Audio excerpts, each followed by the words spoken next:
বিদ্যালয় হৈছে শিক্ষাৰ মন্দিৰ, কিন্তু বহু বিদ্যালয়ত পৰিষ্কাৰতা আৰু সেউজ পৰিৱেশৰ অভাৱ দেখা যায়। আৱৰ্জনাৰ প্লাষ্টিকৰ ব্যৱহাৰ আৰু গছ-গছনি অভাৱেই পৰিৱেশ অশুদ্ধ কৰি তোলে। এই অশুদ্ধ পৰিৱেশে ছাত্ৰ-ছাত্ৰীসকলৰ স্বাস্থ্য আৰু মনোবল দুয়োৰে হ্ৰাস কৰে।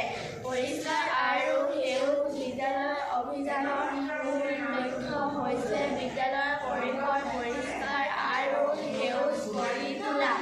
এই উদ্যোগে গছ ৰোপণ, পৰিষ্কাৰ অভিযান আৰু সচেতনতা কাৰ্যসূচীৰ মাধ্যমেৰে পৰিৱেশ প্ৰতি দায়িত্ববোধ জাগ্ৰত কৰে। এইদৰে বিদ্যালয়খন সমাজৰ বাবে এটা আদৰ্শৰ ৰূপে গঢ়ি উঠিব। বিদ্যালয়ৰ ছাত্ৰ-ছাত্ৰী, শিক্ষক আৰু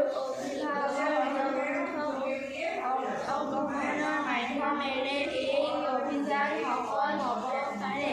সকলোৰে সৰু সৰু প্ৰয়াসে বিদ্যালয়টো পৰিষ্কাৰ, স্বাস্থ্যকৰ আৰু পৰিৱেশত ৰূপান্তৰিত হ'ব।